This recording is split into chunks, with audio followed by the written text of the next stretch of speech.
Depuis qu'elle se rapproche du bloc occidental, la Géorgie, république ex-soviétique du Caucase, devient une destination touristique de plus en plus appréciée. Sa capitale Tbilissi, outre les diverses ethnies qui l'ont toujours peuplée, accueille aujourd'hui des masses de touristes venus du monde entier. Cependant, à une vingtaine de kilomètres de cette ville festive et bariolée, où se sont installées depuis longtemps les ONG de George Soros, dans les collines au sud-ouest de Tbilissi, je découvre le village de Kiketi, où règne une toute autre ambiance. C'est au flanc de ces collines que s'est ouverte en 2009 l'école Iakob Gogebashvili, une école privée agréée par le ministère géorgien de l'Éducation. À ne considérer que son aspect extérieur, assez luxueux et ouvertement inspiré du style britannique, on pourrait croire qu'il ne s'agit que d'une école privée de plus, où les gagnants de la transition post-communiste cherchent à mettre leur progéniture à l'abri des ravages causés par la détérioration qualitative des systèmes d'enseignement public hérités de l'époque communiste. En réalité, cet aspect extérieur relativement conventionnel cache une expérience éducative des plus originales. Tinatin Baladze, bonjour. Bonjour. Nous sommes à Kiketi, dans les locaux, plus précisément dans la bibliothèque de l'école Iakob Gogebashvili, dont vous êtes l'intendante. How long does this school exist? The school was founded back in 2009, so today it's the 9th academic year for the school, and we are really proud of our school. We love it, and people always say that this is not only the school, but this is the family. And we try to give the children not only academic background, but also the love and the upbringing that a family does give to every child. So today was the official opening of the school year, and I saw that it began with an Orthodox Mass. How important is religion in the philosophy of your school? Whole Georgian life and our tradition is based on Orthodox Church and Orthodox tradition.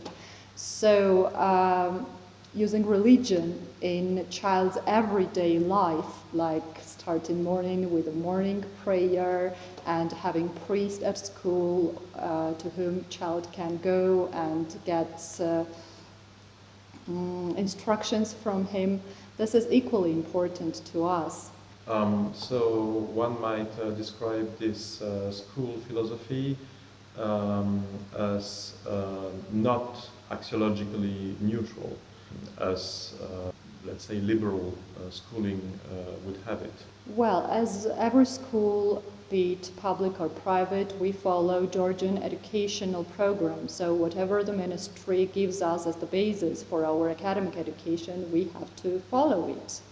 But if we speak about the freedom of choice, this is our choice. And we choose Georgian traditional Orthodox religion, and we tell people that we have it. And our school lives the life like this. And if this is acceptable for you, then come and join us.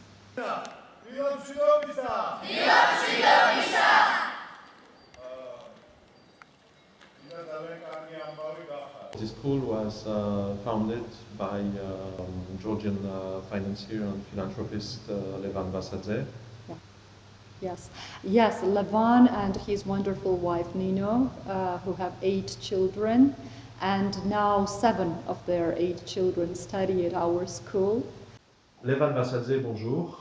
Bonjour. Les téléspectateurs de TV Liberté vous connaissent déjà grâce à l'interview que vous avez eu la bonté de nous confier en mai dernier à Chisinau.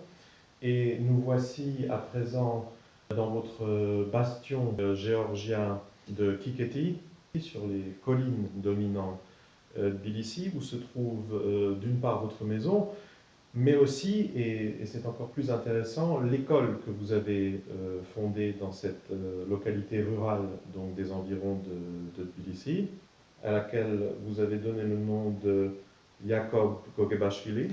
So, as the founder of the Iakob Gogebashvili school, what can you tell us about the history of this project?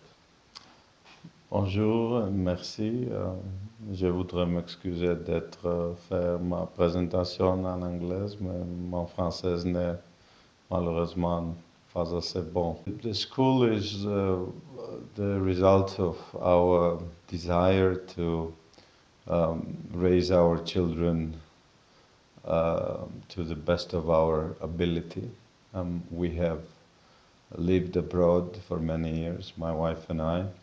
And when our children started growing up, we decided that we very much wanted them to grow up in their authentic culture. And it's very important for a human being to have cultural identity. And so we decided to come back home and do what we can to create this school. And so in many ways it embodies and unifies all the good things we have seen abroad. We lived in Russia, we lived in England, I studied in the United States, and we wanted a synthesis of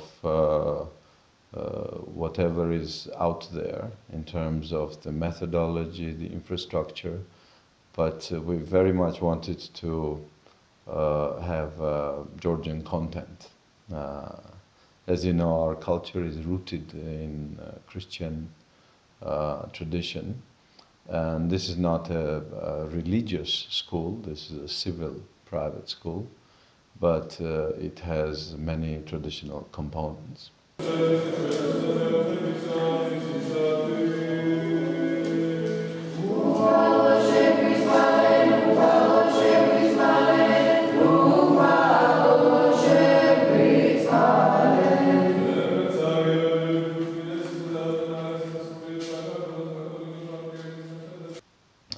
We believe that education should not be our only concern, and we view the process much broader. We believe upbringing of a human being is a broader concept than just academic education.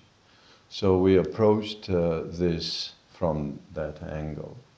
And we tried to develop a more well-rounded process of upbringing, which is aimed at kidnapping children from the dangers of modern world, while offering them the maximum of opportunities of the modern world. As we all know, our children are living in the era where everything is accessible for them. And we don't believe in prohibitions, but we believe in suggestion. And so our philosophy is suggest health and suggest happiness and provide them with the necessary tools to make their choices correctly themselves. One of the main problems of modern world, and we see it everywhere, is disproportionate involvement of our children in virtual world and their dispatchment and distancing from the real world. So we decided to create an environment which is very engaging during a big part of the day, where they rest from virtual world and they are in the real world. We have a full day program which consists of 4 blocks of upbringing. Academic education, of course, which is in tune with the requirements of Georgian Ministry of Education and Science. We are a licensed school, and we are in full adherence with the requirements of our ministry. But that's just one. Athletics and sports, we have a very comprehensive interactive program which includes, I think, 13 sports varieties across seasons and ages, and boys separate, girls separate. Third block is what we call life skills, and it includes some labor activities We all had, to different degrees in our schools when we were growing up, similar classes. But our program is different in a way that when children work at our school, it's not for games.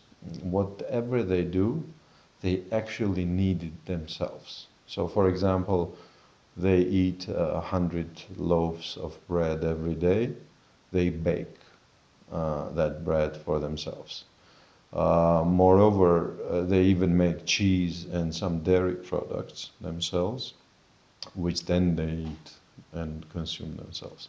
And the fourth part of our program is spiritual development. We don't force it on children. We don't believe in sort of artificial lecturing of faith upon them. Actually, that part of our program is supervised by Georgian Orthodox Christian Church, and it is their methodology. I was very surprised how flexible and original it turned out to be. I think if I had it my way, I would do it in a much more rigid and inflexible way.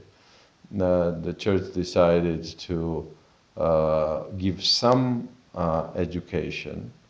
So after the 5th grade and up, we teach children basics of Christianity and also basics of other religions from our Christian point of view, because you need to have a point of view when you look at the world. But these lectures are not for tests and exams and homework, and they're not graded. Maybe that is why they love this subject the most. When the bell rings, they don't run away and they stay in class and ask more questions. And for our children, religion is not an artifact in a museum. It's part of their daily life, and priest is a part of their daily life. And they don't study the religion, they experience it. Then we go to the schoolyard where we have this very interesting concept, which is the lineup. We didn't have it at first. And then we somehow organically arrived at the understanding of that we need something like this. It's a psychological Rubicon beyond which children put their signature that we start here, in a way. Well, we start with the prayer, but when we line up and we say good morning, everything begins for them. At that lineup, whenever I'm in Tbilisi, I do it myself, and I do as much of it as I can. Rain or snow, doesn't matter. We just do something there. I say to them something joyful or something cheerful or something sad from life. I give them the impulse. And then we go do brief gymnastics, which is quite simple but very good after the bus ride, so they shake up. And then we do we have our breakfast and go to class. Lessons take us to lunch. So at around 2:30, depending on the grade, we have our lunch. After lunch, what do? You cannot do sports. You have just eaten, and you cannot study your homework. You will fall asleep because you have just eaten. That's when we work. And during those labor activities, they cool off, they play around, they mess around, but they also work. And it's a very nice way to let the steam out and reload psychologically. And after that, we are ready to do homework. And we do all the homework at school. Our psychologists have suggested that we don't put them back in the same classroom. So we've developed and built for them separate pavilions where they sit together and do their homework. And during that session, they have teachers around them. So if they don't understand something, they can raise their hand and silently ask the teacher, or better wait for the break. And we don't let them out if they say we finished. So they know that they have to sit through the measured period of time, which on average they need to complete the homework, as our specialists believe. and they can read a book of some kind if they're finished with the homework, but they have to sit through this, and this way we know they are not skipping the homework. And after that we start our sports. So after sports we have a light snack and we send them home. We don't like a dormitory system as an idea, especially among young children. We believe they need to be with their parents. So they're home fully complete. They have done their homework, they have done their sports, they arrive, young ones arrive home at around 6 p.m., older ones at around 8:30 p.m. So they're home for supper and they have a couple of hours, but they can't really do much in terms of abusing the virtual world, because they have to wake up early in the morning and do the same. And this way we sort of give them as much as we can in a sane environment. And I'm very happy to say that we are number one now in Georgia in terms of academic grades on average in the country. So it is conceived, one might say, as a seminal thing that should hopefully spread one day over maybe the entire territory of Georgia. Well, nowadays we have 2 schools that we support, and they are very much alike in the sense of educational program and the school life. And we're also the first school, I think, after the breakup of Soviet Union, which introduced uniforms, because we don't think it's good to have this culture of showing off who wears what and spending energy and attention on it. We want to keep the school small because many children are brothers and sisters. Close to half of our children are siblings from big families. We have heavy discounts for siblings. So second child, I think, is minus 10%. Third child is minus 15%, and fourth child, I think, is almost free. And as a result, strong, healthy families with many children choose our school. And as a result, we have many kids who are siblings of everyone is a brother and sister across the classes. And the atmosphere is very family-like. We want children to be at comfort and at ease with being closer to nature. And we pity ourselves for being homo urbanicus. And we view ourselves as animals of cages of concrete, which are called apartments.